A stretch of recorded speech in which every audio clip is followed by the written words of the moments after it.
Hello everyone, welcome back to my channel. Let's learn with Lizzie. Today we are going to dive deep into the functions of noun. What are nouns doing in your sentences? Let's find out what jobs these sneaky little words have. Are they working hard or hardly working? Nouns love the spotlight. They are like the star of the show. When they are the subject, they run the whole sentence.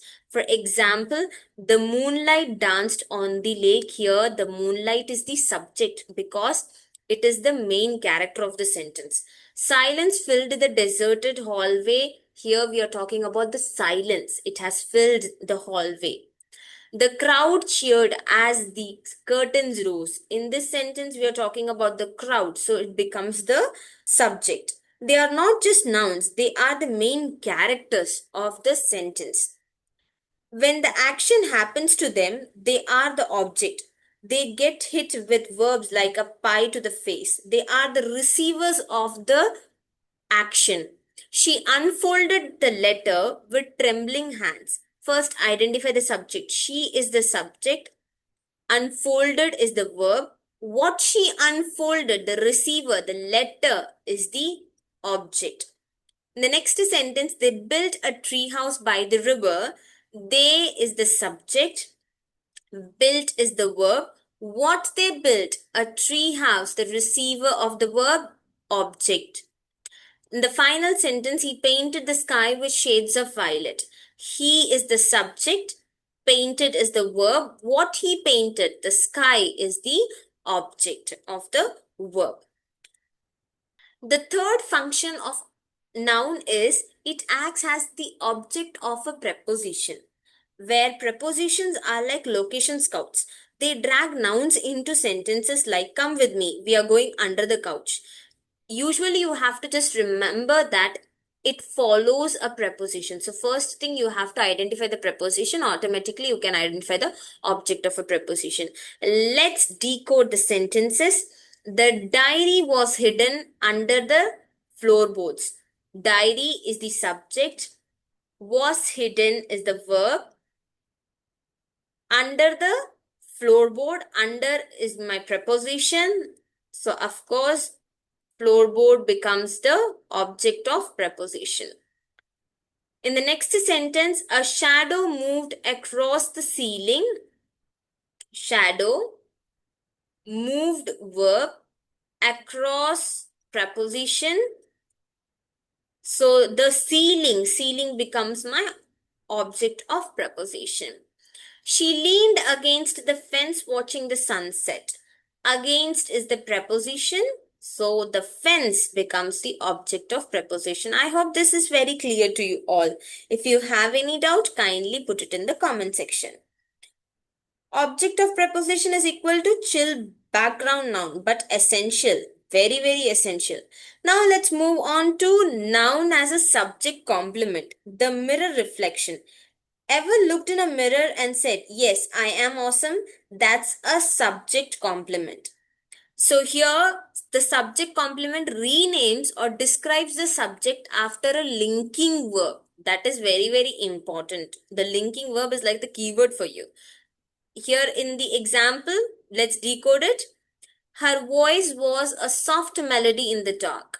Her voice is the subject. Was is a linking verb. A soft melody. So, melody becomes the subject complement. Why? Because it is talking about the voice. It is describing the voice. The old house is a forgotten relic of the past. The old house is the subject, is linking verb, a forgotten relic. Relic is the subject complement of the past. Again, we are having prepositional phrase where past is the object of preposition. The boy became a true hero by the end. The boy is the subject, became linking verb. What he became? A true hero. Now, who is this hero? The subject is the hero. So, it is automatically the subject complement.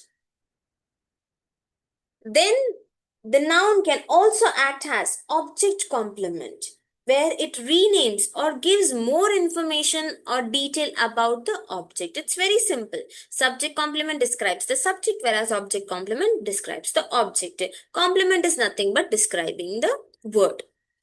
It renames or gives more in detail about the object that I have already told you. Let's decode the sentences now. Example 1. They named the baby Hope. They is the subject. Named is the verb. What they named? They named the baby, that becomes the object. And what they named the baby? Hope, that is object complement. See, very simple, right? Let's move on to the next sentence. He painted the barn door red. He is the subject. Painted is the verb. What he painted? The barn door he painted. Door is the object. And in which color he painted? Red color. That becomes object complement. And finally, the last one is for you. Why don't you pause the video and decode the sentence? Well, you are correct.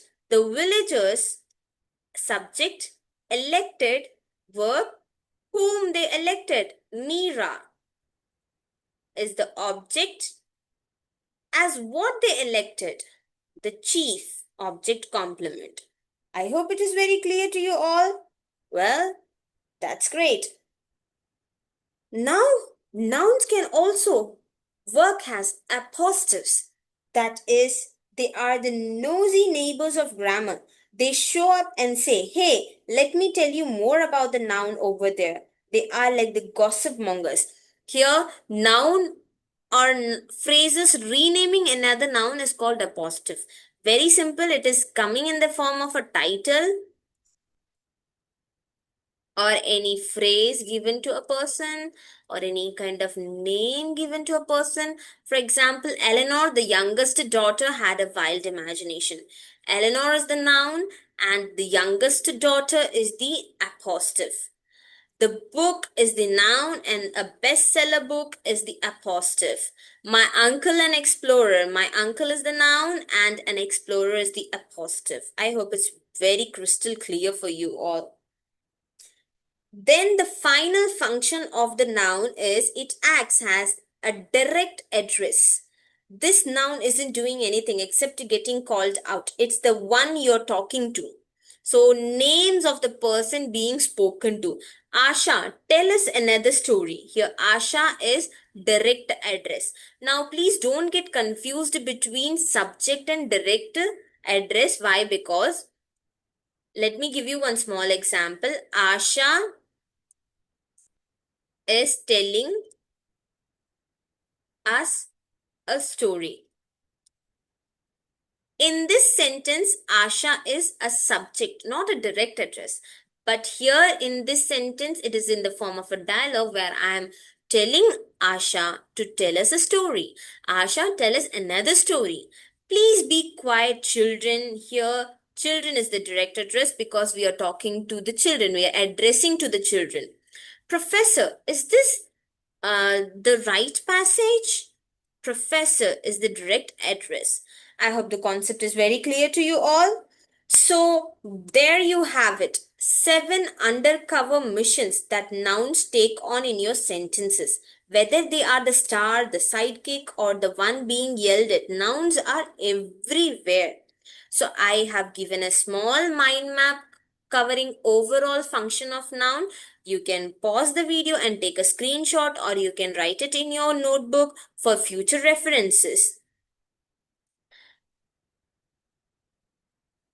Here I have given my 5 golden tips to remember the function. First function is it acts as the subject of the sentence, that is the star of the sentence.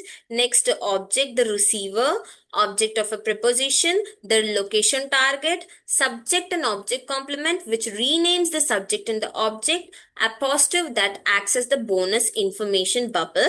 I have also added a mnemonic trick to memorize the functions of the noun. SOOSOAD, that is silly owls often sing on a dance floor. Silly owl, S stands for subject. Owls, O stands for object. Often, O stands for object of preposition.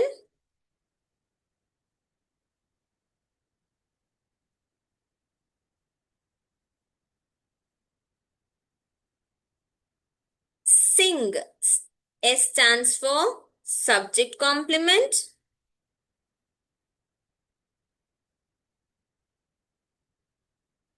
On. O stands for object complement. A stands for appositive. And disco flow D stands for direct address. Thank you for watching. If you like this video, kindly like the video, share it with your friends and subscribe my channel. Thank you very much.